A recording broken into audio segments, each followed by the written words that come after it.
Hello everyone, welcome back to my YouTube channel.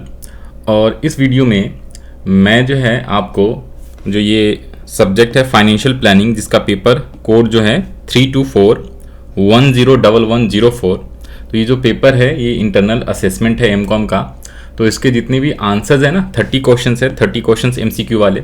तो इसका answer जो है मैं आपको साथ साथ में बता रहा हूँ और साथ में आंसर जो है वेरीफाई भी करवा रहा हूँ, ठीक है जी, कि करेक्ट ऑप्शन है कि नहीं। वैसे तो ये आपके शीट जो है मिल गया होगा आप लोगों को टेलीग्राम चैनल पे, बट साथ साथ में मैं जो है ना इसको ये करेक्ट ऑप्शंस है या नहीं है इसको साथ में आपको वेरीफाई भी करा दे रहा हूँ विद प्रूफ। तो आओ जरा स्टार्ट करते हैं क्वेश्चन नंबर 1 के साथ, ठीक है जी। और इन सभी आंसर्स का जो है सभी क्वेश्चंस का जो आंसर्स है वेरीफाई हम लोग कराएंगे चैट जीटीपी से, ठीक है जी। तो चैट जीटीपी बहुत लोगों को पता है व्हाट इज चैट जीटीपी, जिनको नहीं पता है आप सर्च कर लेना गूगल पे। नाउ तो come to question number first. Question number first क्या कह रहा है आपसे? क्वेश्चन नंबर फर्स्ट है हाँ जी, match the following long term goals. First option wants the desire for a period covering about 6 years out to the next 30 or 40 years. Y option short term goals with set each year and cover a 12 months period. Z option goals dates with third option target points in the future when you expect to achieve or complete certain financial objectives. Let's see, देखते हैं जरा chat GTP जो है आपको कौन सा answers correct देता है। तो ऑप्शन ए बताया लॉन्ग टर्म गोल जो है once the desire for a period covering 30 to 40, तो लॉन्ग टर्म वाला तो फर्स्ट ही है। इसके बाद शॉर्ट टर्म गोल्स जो है are financial target that are achieving within a shorter period, ठीक है। मैं साथ साथ में आपको देखो आंसर तो ये है, ठीक है, साथ साथ में मैं आपको वेरीफाई भी करा रहा हूँ। तो शॉर्ट टर्म पीरियड वाला जो है वो आपका जो है शॉर्टर पीरियड के लिए है, ठीक है जी। तो विद इन अ ईयर, तो यहाँ पे ईयर की जगह मंथ लिखा हुआ है तो ये करेक्ट ऑप्शन है। एंड थर्ड वाले की बात करा है जो गोल डेट्स होते हैं, ठीक है जी, टारगेट पॉइंट्स, तो उसी के साथ ही मैच करा है। तो ये ऑप्शन जो है इसका फर्स्ट क्वेश्चन का करेक्ट 100% करेक्ट ऑप्शन जो है ऑप्शन ये थर्ड वाला है, ठीक है जी। तो इसका क्वेश्चन 1 का ये वाला ऑप्शन आपको जो है चूज करना है। नेक्स्ट क्वेश्चन पे आते हैं, क्वेश्चन नंबर 2। क्वेश्चन नंबर 2 है रिस्क असेसमेंट का क्वेश्चन। तो नेक्स्ट क्वेश्चन भी हम लोग चैट जीटीपी से, यहाँ पे जो है आपको वेरीफाई कराने की जरूरत नहीं, सामने सामने मैं वेरीफाई करा दे रहा हूँ तो आपके लिए ईजी हो जाएगा। आप आसानी से जो है अपना इंटरनल असेसमेंट में टिक मार्क करके और सबमिट कर सकते हो पेपर, करेक्ट। तो थर्ड क्वेश्चन क्या है देखो जी, a risk assessment is the combined effort of option A identifying and analysing potential futures oblique events, option B, ये टाइप नहीं हो रहा है क्या, wait, a risk assessment is the combined effort of option A identifying and analyzing potential future events, option B making judgments on the tolerability of the risk on the basis of a risk analysis, option C both A and B, option D none of the above. Let's see chat GTP जो है हमें क्या answer provide कर रहा है। Correct options both A and B होना चाहिए। Let's see कहाँ गया, ये रहा, चैट जीटीपी ने अपना आंसर देना स्टार्ट कर दिया है। तो इसका करेक्ट आंसर जो है ऑप्शन सी है बोथ ए एंड बी। नहीं, इसमें बोला हुआ है option C both A and B is not correct, as option B जो आपका दिया हुआ है making judgment on the ability of risk on the basis of risk analysis is only part of risk evolution process and not the entire risk assessment process. तो ये जो option C है वो आपका करेक्ट नहीं है, ऑप्शन डी भी correct नहीं है।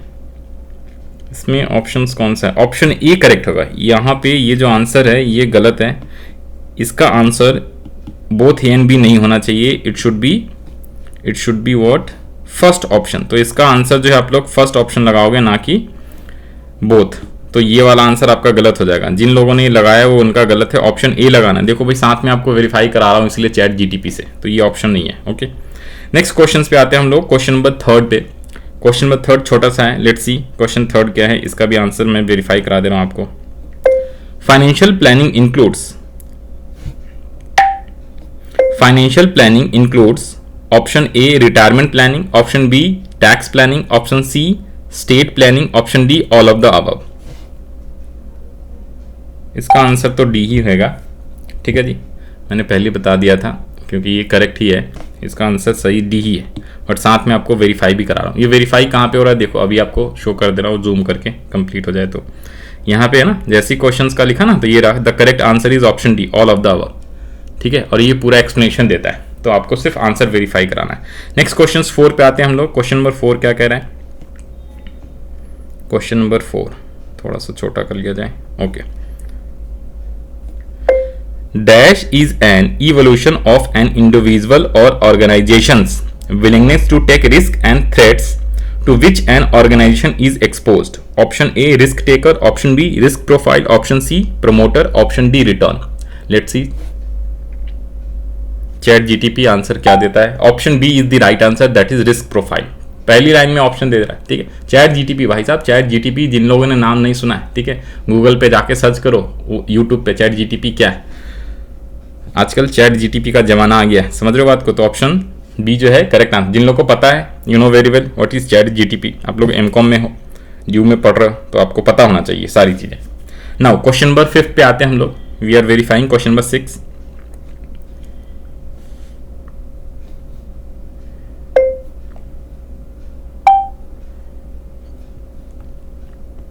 क्वेश्चन नंबर 6, छोटा वर्जन कहाँ चला गया भाई, let's see.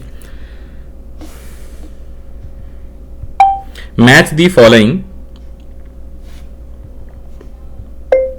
Match the following. Option A financial plan with actual financial results, option B budgets with monitor and control income, living expenses, purchases, savings etc, option C financial statements matching with tax planning, insurance planning, retirement and state planning etc।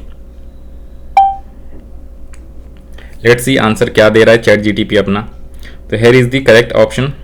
Option A जो है financial planning with actual financial results है। Option C financial statement जो है आपका, देखो ये 3 option है ना, तो फर्स्ट ऑप्शन कह रहा है financial planning with actual financial result, तो इसमें जो फाइनेंशियल प्लान्स है ना वो एक्चुअल फाइनेंशियल रिजल्ट्स के साथ है। Option B budget with monitoring control and living expenses purchase. दूसरा option C financial statement tax planning, और ये है नहीं, इसमें एक सेकेंड रुको, इसमें एक सेकेंड दो। Financial plans, actual financial results, financial statement जो है tax planning, insurance planning, recruitment and state planning etc। तो इसका जो आपका करेक्ट आंसर है ना,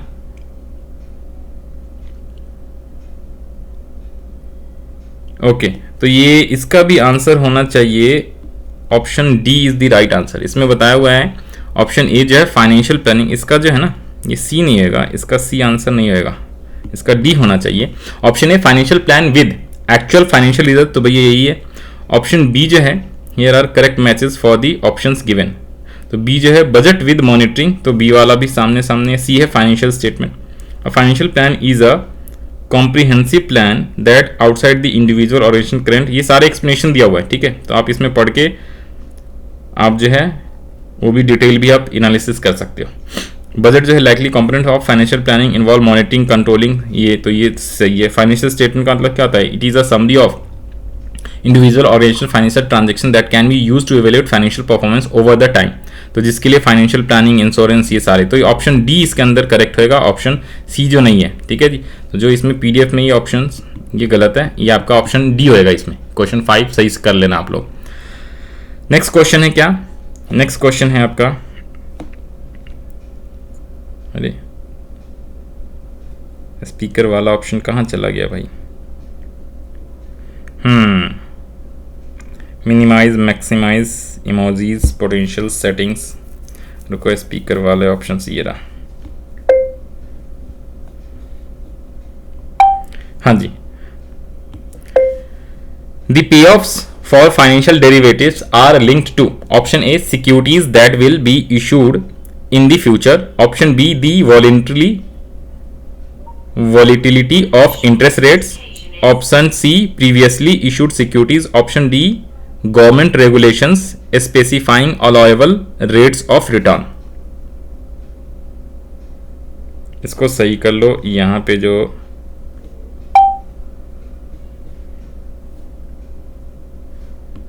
इसको थोड़ा सा अपन सही कर लेते हैं।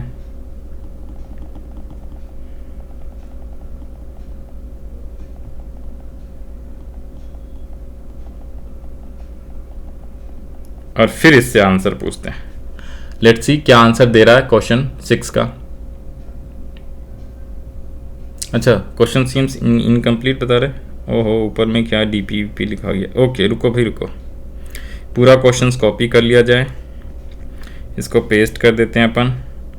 स्टार्टिंग में कुछ क्वेश्चन में गड़बड़ी हो गई थी, तो यहाँ पे आ जाओ। यहाँ पे स्टार्टिंग में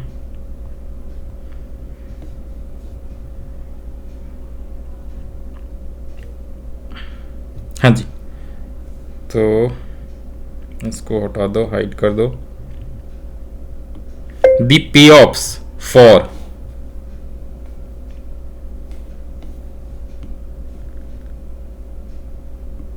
एक second the pay offs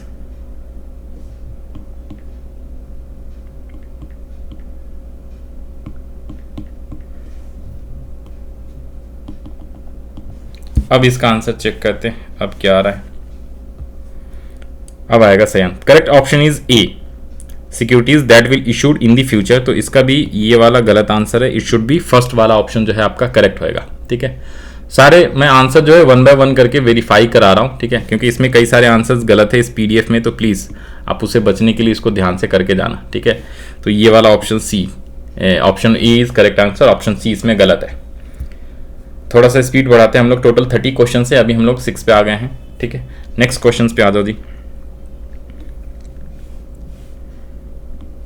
Dash is a method of investing in mutual funds wherein an investor chooses a mutual fund schemes and invests the fixed amount of his choice at fixed intervals. Option A, systematic transfer plan. Option B, systematic withdrawal plan. Option C, systematic investment plan. Option D, systematic innovative plan.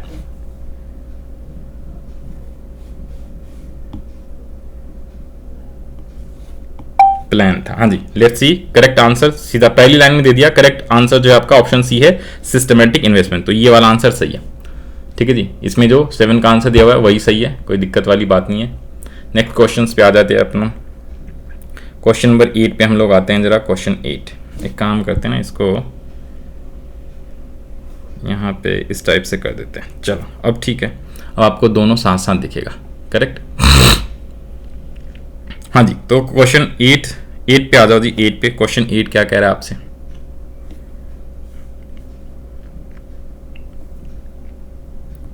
Dash allows an investor to withdraw a fix amount of money periodically. Option A SIP, option B SWP, option C STP, option D SRT। Let's see, correct answer is option B, that is SWP। ठीक है जी, क्योंकि SIP तो हम deposit करते हैं, ये withdrawal की बात कर रहा है यहाँ पे। करेक्ट है।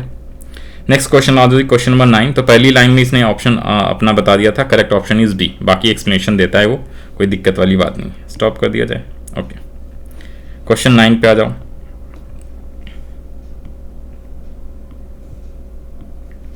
Dash is a systematic process that considers the important elements of an individual's financial affairs at fulfilling his or her financial goals. Option A, a corporate planning. Option B, personal financial planning. Option C, corporate social responsibility. Option D, cash deposit. Let's see correct answer क्या है। तो first line में ही correct option जो है B है, personal saving. तो ये भी इसका यहाँ पे सही है, आंसर 9। नेक्स्ट क्वेश्चन 10 पे बढ़ते हैं। क्वेश्चन नंबर 10 पे आते हैं अपन। एक काम करूंगा, ये जो चैट GTP का जो क्वेश्चंस ये सारे जो वेरीफाई करा रहा हूँ, इसका भी PDF आपको जो है ग्रुप में सेंड कर देंगे। ठीक है जी, तो और बढ़िया हो जाएगा। नेक्स्ट क्वेश्चन पे आते हैं, क्वेश्चन 10 पे। A contract that places payment of an agreed upon amount to the person or his or her nominee on the happening of an event covered against is technically known as. Option A, death coverage. Option B, life insurance. Option C saving for future, option D provident fund. Let's see which one is the correct answer. The correct answer is option B life insurance. 10th का भी सही answer है ये. Next question पे आते हैं. Question number 11 which is basically related to insurance, life insurance से related question है. तो इसका क्वेश्चन भी अपन वेरीफाई करा रहे हैं हम लोग. आ जाओ जी, यहाँ तक इसको स्टॉप कर देते हैं. वैसे ये सारा एक्सप्लेनेशन देता है. चैट जीटीपी जो है वो पूरा का पूरा प्रॉपर एक्सप्लेनेशन देगा आपको. चैट जीटीपी भाई साहब आ जाएगा ना तो बहुत लोगों का समझ रहे हो जॉब के बहुत लाले पड़ने वाले हैं अभी. आपको पता नहीं मार्केट में, हाँ बहुत हद तक, काफ़ी हद तक तो पड़ेगा ही. ठीक है, but chat GTP is better education और बहुत सारी चीज़ों के लिए. अगर आपको कोई लेटर लिखना है, एप्लीकेशन लिखना है, तो आप चैट जीटीपी को बोलो, सारी चीज़ें लिख के देता है. इससे लिखना है किसी भी टाइप के क्वेश्चंस का आंसर्स, फार्मूला, सब चीज़ ये देगा आपको. Which one of the following does not belong to the main products of the life insurance? Option A endowment, option B personal accident insurance, option C term, option D whole life.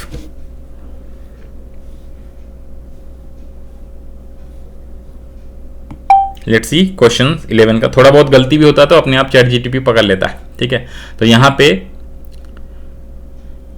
The option that does not belong to the main product of life insurance is option C term insurance. Term insurance. Personal accident is a type of insurance that covers, इसका C तो नहीं है. Whole life, D is type of life insurance policy that provide coverage of entire life time. Option A जो है personal accident insurance is type of, इसमें does not बोला था ना, डज नॉट, तो यहाँ पे जो है आपका ऑप्शन जो है सी है. यहाँ पे ये टर्म इंश्योरेंस होएगा, ना कि पर्सनल एक्सीडेंट इंश्योरेंस. तो पर्सनल एक्सीडेंट इंश्योरेंस भी जो है कवर होता है लाइफ इंश्योरेंस. भैया लाइफ इंश्योरेंस से एक बात बताओ, तो ये जिसने भी आंसर ये लिख के दिया है ना, ये गलत है भैया, ये गलत. तो डज नॉट बोला है ना, डज नॉट, तो भैया पर्सनल एक्सीडेंट इंश्योरेंस तो इंश्योरेंस लाइफ इंश्योरेंस कवर होता है. लाइफ का मतलब क्या है, लाइफ इंश्योरेंस.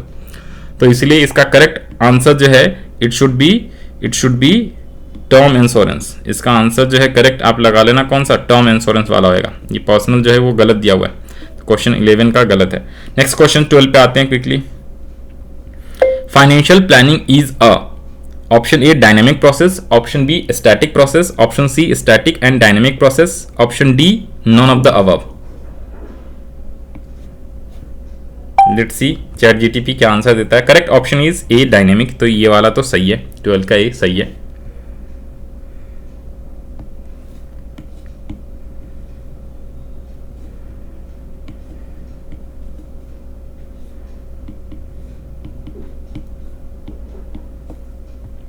मैं इसको सही से लिख दे रहा हूं ताकि पीडीएफ भी भेज दूंगा तो आपको पता चल जाएगा. नेक्स्ट क्वेश्चन है 13. Dash and dash are essential to developing and monitoring personal financial plans. Option A directorates report and audit report, option B annual report and balance sheet, option C income and expenses statement and balance sheet, option D funds flow statement and cash flow statement. Let's see correct answer is option C. इसका सही है income statement. वैसे भी जो है development and monitoring personal financial plans के लिए यही होता है आपका. तो ऑप्शन सी जो है वो करेक्ट है. नेक्स्ट क्वेश्चन पे आते हैं. क्वेश्चन नंबर 14 पे. इसको स्टॉप कर दीजिए, लंबा एक्सप्लेनेशन है.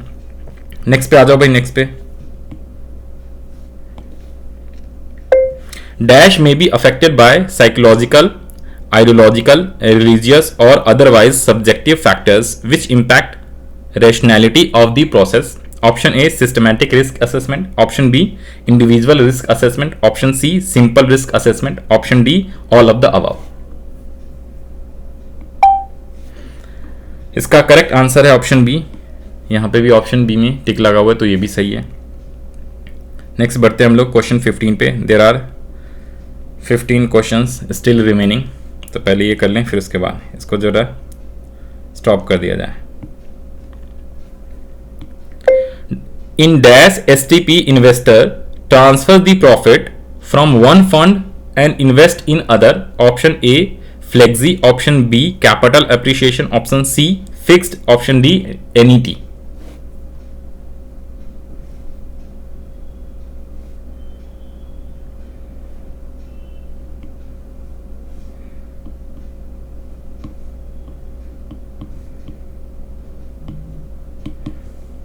इसको मैंने करेक्ट कर दिया है ना।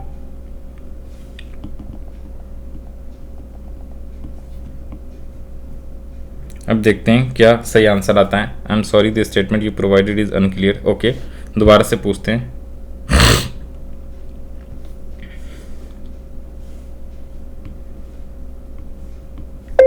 In dash STP investor transfer the profit from one fund and invest in other. Option A flexi, option B capital appreciation, option C fixed, option D net.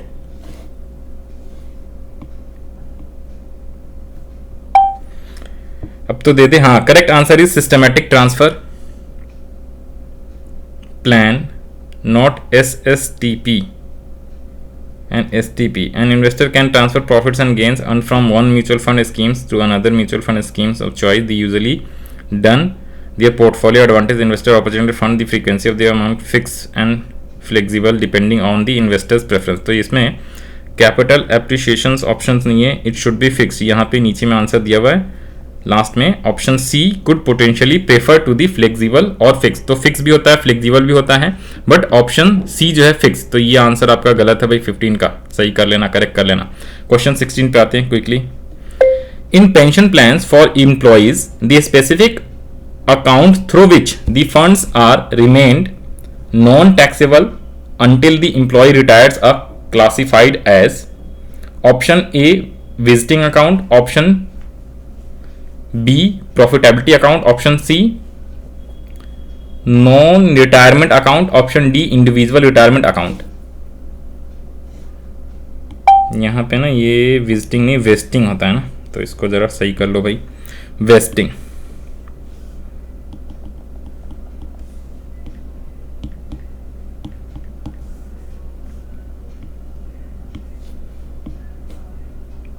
अब जरा अपन आंसर देखते हैं क्या आंसर आ रहा है। The specific account through which the funds remain non taxable until the employee remain non taxable until the employees retires the pension plans for employee, it is option C जो आपका है, option C non retirement account. Answer खत्म। Specific account क्या है ये, through which the funds remain non taxable until the employees retire the classified individual retirement account, non account retirement account, profitability vesting account। यहाँ पे लिखा हुआ है क्या, pension plans for employee is called option C a non retirement, ये वाला हैगा।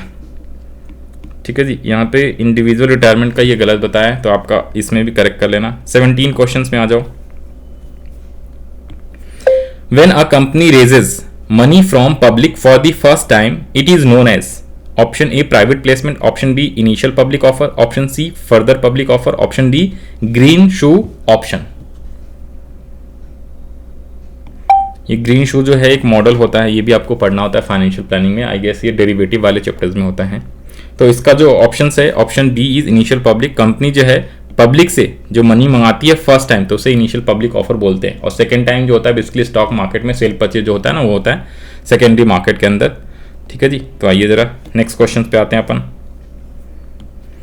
Educational loan for higher studies is a part of option A short term liability, option B long term liability, option C income, option D expenses. इसका answer जो है आपका simple है, ये सही है, लॉन्ग टर्म है। जब भी आप एजुकेशन लोन लेते हो तो भैया 2 साल 3 साल 4 साल का जो कोर्सेज होता है, जैसे आपने MBA के लिया 2 साल का, तो 2 साल कोर्स कर लेते हो, फिर उसके बाद जब आपकी जॉब लग जाती है, इनकम आने लगती है, तब आपको उसको रीपे करना होता है मंथली करके, तो लॉन्ग टर्म होता है। नेक्स्ट जो है 19th नंबर क्वेश्चन है। FPO and IPO can be either a fresh issue or a option A offer for sale, option B right issue, option C private placement, option D none of the above. तो इसका जो answer जो है आपका, correct answer जो है same है आपका, ये होना चाहिए फ्रेश इशू ना, तो offer for sale, option A is the right answer.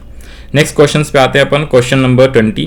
There are 10 questions जो है स्टिल अभी रिमेनिंग रह जाएगा, इसके बाद आ जाओ।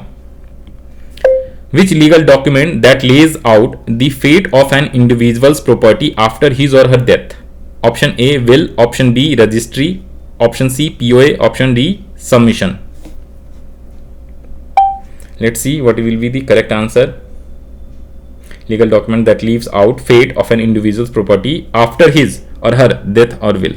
तो जब मर जाता है या फिर जो विल बना रखा होता है प्रॉपर्टी का, तो उसके अकॉर्डिंग ही उसकी प्रॉपर्टी को जो है उसके डेथ के बाद जो है उस पर्सन को ट्रांसफर किया जाता है.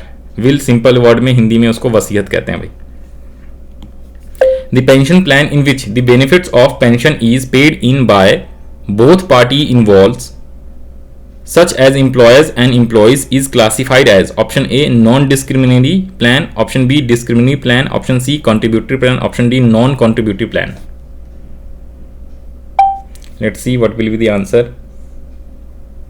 Paid by both the party equally such as employees is classified as non-contributory plan. Correct. तो इसका आंसर C सही है.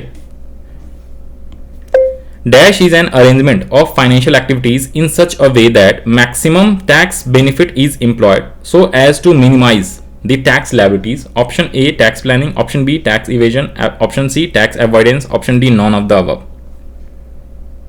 इसका आंसर वैसे ये सही है. लायबिलिटी को कम करने के लिए टैक्स प्लानिंग ही करते हैं. ठीक है, थर्ड पे आ जाओ, क्योंकि ये जो होता है ये इलीगल होता है. टैक्स इवेजन इलीगल होता है. ठीक है जी, गलत तरीके से टैक्स कम करना. टैक्स अवॉइडेंस भी आपका जो है पैसे नहीं देना, अवॉइड करना, टैक्स नहीं देना, कहने मतलब पे नहीं करना, ये भी एक तरीके से सही नहीं है. 23 पे आ जाओ. Which of the following is India's first credit information company? Option 1 CRISIL, option B SMERA, option C ICRA, option B CIBIL. ये सारे जो है ना बेसिकली क्रेडिट रेटिंग एजेंसीज हैं. ये किसी भी कंपनी का क्रेडिट वर्दिनेस वगैरह वो बताते हैं, रेटिंग बताते हैं. ये भी आपको फाइनेंशियल प्लानिंग में पढ़ना था. तो इसका ऑप्शन जो है आपका होना चाहिए कौन सा? सिविल. तो सिविल स्कोर के बेसिस पे ही सारी चीज़ें आज के डेट में क्या होती है, फाइनेंशियल प्लानिंग. ये नेक्स्ट क्वेश्चन पे आ जाओ जी. Medical insurance premium provide tax exemption under section of income tax. इसका ऑप्शन भी सही है वैसे. ऑप्शन डी होता है, डी फॉर मेडिकल होता है. ठीक है, ए कोई होता नहीं, बी ऑप्शन कुछ होता नहीं है, सी जो होता है वो बेसिकली LIC और ये सारे इसमें 1,50,000 की डिडक्शन मिलती है. और मेडिकल वाले में अप टू 25 और 25 टोटल जो है 50 तक मिलता है. और सीनियर सिटीजन है तो 50 + 50 1 लाख तक की डिडक्शन मिलती है आपको. वैसे ये इसी साल तक है, नेक्स्ट ईयर से तो ये सब हटने वाला. बेसिकली आपको डायरेक्टली 7 लाख का जो है लिमिटेशंस मिलेगा, टैक्स बेनिफिट मिलेगा. 7 लाख से कम है नो टैक्स, 7 लाख के बाद है तो आपको टैक्स देना पड़ेगा. न्यू टैक्स जो इस साल बजट में है ना वो अगले साल से इफेक्ट होएगा. तो ये चीज़ें, तो इसका भी बता दिया ऑप्शन. नेक्स्ट आ जाओ 25. What are the eligibility criteria for a listed company to make a public issue? Option A company should have predictable and consistent revenue and the company should have enough money to pay for the process of IPO makeover. Companies should be key planners in the industry. Option B the company should contain a minimum of rupees 3 crore in net tangible possibles possessions in the recent 3 years. Option C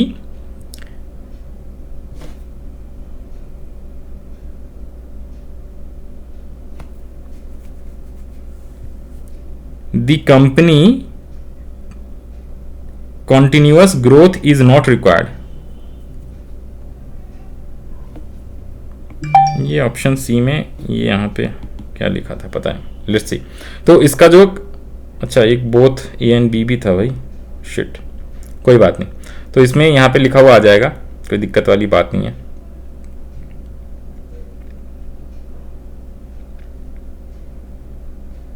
तो देखो the criteria for listed company to issue public offer. तो इसके लिए एक तो 3 करोड़ वाली बात भी जो है ये बिल्कुल सही है आपका.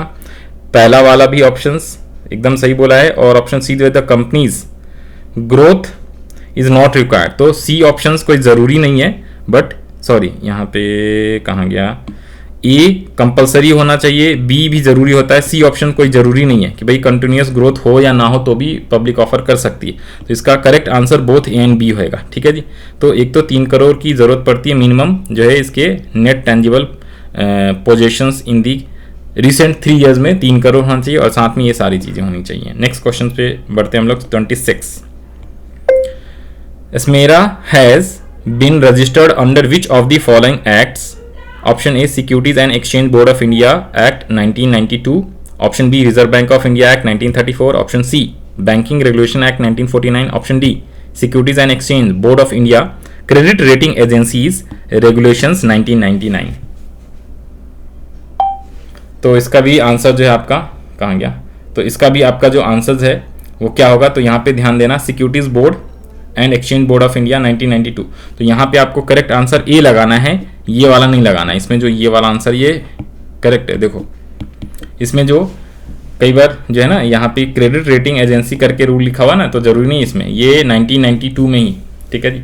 तो इसका करेक्ट आंसर जो होना चाहिए securities and exchange board of India act 1992 वाले में रजिस्टर होना जरूरी है। तो डोंट बी कंफ्यूज। क्वेश्चन 27 पे आते हैं अपन। चलो, deduction for donation to a charitable trust can be claimed under option A section 80C, option B 80D, option C 80G, option D 80E। इसका भी सही आंसर ऑप्शन जी है। जी फॉर डोनेशंस के अंदर आता है। जी में बहुत सारे जी होते हैं, G double A 80 double G A 80 double G B, फिर सी, फिर ई, ये कई सारे होते हैं। बट नॉर्मली जो है चैरिटेबल ट्रस्ट का 80G में आपको करना है। वहाँ पे जो पॉलिटिकल पार्टी वगैरह ना, उसके भी ऑप्शन बहुत सारे होते हैं। तो क्वेश्चन ये भी आ सकता है आपके एग्जाम वगैरह में कि पॉलिटिकल पार्टी को जो इंडिविजुअल कंट्रीब्यूशन देता है वो 80GC में होता है, बी में होता है कंपनी के द्वारा। तो ये सारे उसमें है। नाउ नेक्स्ट क्वेश्चन पे बढ़ते हैं हम लोग। When securities are allotted to institutional investors and some selected individuals is referred to as option A, initial public offer, option B, offer through prospectus, option C, private placement, option D, offer for sale। और जो ये question 27 आया था ना, इसका आपका MCom आप कर रहे हो ना, तो जो नेट का एग्जाम था इस बार, नेट के एग्जाम में भी ये क्वेश्चन पूछा हुआ था 80GC वाला, कि जो इंडिविजुअल लोग जो होता है ना, इंडिविजुअल लोग वो पॉलिटिकल पार्टीज को कंट्रीब्यूशन किस सेक्शंस के थ्रू करते हैं। तो 80GC में उनको डिडक्शन मिलता है जो इंडिविजुअल लोग होते हैं, और 80GB में कंपनी वाले करते हैं। तो आप लोग नेट के लिए भी प्रिपेयर कर ही रहे होगे, तो उसके लिए भी मैंने एक क्वेश्चन बता दिया। तो इसका करेक्ट आंसर जो है प्राइवेट प्लेसमेंट है, ऑप्शन सी प्राइवेट प्लेसमेंट है। क्वेश्चन 29 के ऊपर आते हैं अपन। Estate planning is a planning of option A disposition of one's asset to have liquidity, option B disposition of one's assets after death, option C planning purchase of land and building, option D none of the above। let's see what will be the correct answer। तो इसमें जो है आपका one's assets after death, तो इसका भी answer ये 29 सही है। लास्ट क्वेश्चन पे हम लोग आते हैं। The process of holding an investment in shares in electronic form is option A dematerialization, option B demutualization, option C speculation, option D none of the above। इसका आंसर भी सही है 100%। डीमेटेरियलाइजेशन पहले क्या होता था ना, स्टॉक एक्सचेंज जब नहीं था, जब फिजिकल जो है शेयर्स वगैरह सेल परचेज होता था बॉम्बे स्टॉक एक्सचेंज के सामने। तो उसके बाद जब इलेक्ट्रॉनिक आ गया, कंप्यूटर का जमाना आ गया ना, तो जो पुराने वाले थे सबको डीमेटेरियलाइज करके जो है इलेक्ट्रॉनिक फॉर्म में जो है कर दिया गया। तो उसी को हम लोग बोलते हैं क्या, process of holding investment in shares electronic form के अंदर, तो उसको डीमेटेरियलाइजेशन बोलते हैं। तो इसका तो सही आंसर। तो आई होप आपको मैंने सारे 30 के 30 100% क्वेश्चन जो है वेरीफाई करा दिया। तो डोंट बी कंफ्यूज। इसमें जो आंसर इन्होंने बताया हुआ था, इसमें से कई सारे क्वेश्चन ऐसे हैं जिसके आंसर्स गलत बताए हुए हैं, तो ये आप सही कराना। पहले का तो सही था, दूसरे का गलत था क्वेश्चन नंबर 2 जो है गलत था। क्वेश्चन नंबर जो है आपका यहाँ पे क्वेश्चन नंबर 3 भी 5 भी जो था वो भी गलत यहाँ पे ऑप्शन चूज किया हुआ था। इसका आंसर सही है डी, मैं बता दे रहा हूँ। क्वेश्चन 2, 5, फिर उसके बाद क्वेश्चन 6 भी जो है गलत इन्होंने मार्क कर रखा था। इसका सही आंसर 1 होना चाहिए। फिर उसके बाद है 2, 5, 6, उसके बाद और क्वेश्चन कौन सा था 11, 2, 5, 6, 11। इसके बाद है क्वेश्चन 16 भी गलत मार्क किया हुआ, 2, 5, 6, 11, 16। ये मैं लिख के कहीं देता हूँ, 2, 5, 11, 6, 16। इसके बाद एक क्वेश्चन जो है 26 भी है आपका, गलत किया हुआ इसने, 26 भी है, और बाकी सब सही है। तो मैं यहाँ पे लिख दे रहा हूँ क्वेश्चन नंबर 2, 5, 6, 11, 16, 26, 2, 4, 6 क्वेश्चन गलत है भाई साहब, समझ लो एक बार। 2, 5 है ना, 11, 16 था ना, बस। तो ये आपके यहाँ पे सही करा लेना। These questions are wrong in this PDF. तो क्वेश्चन 2, 5, 6 का आंसर जो है, क्वेश्चन 2, 5, 6 का आंसर जो है आपका रॉन्ग है इन दिस पीडीएफ। ठीक है, तो ये ध्यान रख लेना आप, करेक्ट। तो इस चीज़ को जो है मैं यहाँ पे ग्रुप में सेंड भी कर दे रहा हूँ। तो आई होप आपको ये आंसर सारा वेरीफाई हो गया होगा। अब इसके अकॉर्डिंग जो है आप अपना आंसर लिख लो। बाकी के जो पेपर्स हैं, बाकी जो इंटरनल असेसमेंट, जो बाकी सब्जेक्ट के क्वेश्चंस पेपर आएंगे, उसको भी फटाफट आप भेज देना, तो मैं आपको वेरीफाई करा दूंगा। और इवन मेरे पास जैसे आता है तो मैं उसका भी आंसर जो अपलोड कर दूंगा। तो उसके लिए मेरे चैनल पर आप बने रहना और सब्सक्राइब करके बेल आइकन प्रेस कर लेना, बिकॉज नोटिफिकेशन आपको जल्दी से जल्दी मिल जाएगा जैसे ही आएगा। तो ठीक है, तो मैं एमकॉम के जितने भी इंटरनल असेसमेंट के सारे जो क्वेश्चंस हैं ना, सबका मैं जो है आपको जो है अपलोड कर दूंगा video, don't worry about that. बाकी कोई भी डाउट्स हो या कोई भी डिस्कशन करना है तो नीचे डिस्क्रिप्शन बॉक्स में जो है आप सेंड कर सकते हो। इसी के साथ all the best to all of you. जिन लोगों का एग्ज़ाम है इंटरनल, जिन लोगों ने सबमिट कर दिया है तो उसकी तो बात हम लोग कर नहीं सकते। जिसने नहीं करा है भाई, प्लीज़ आप जो है सही से करके सबमिट करना, यहाँ से मैच करा लेना सारे, मैंने आपके लिए लिख दिया है यहाँ पे।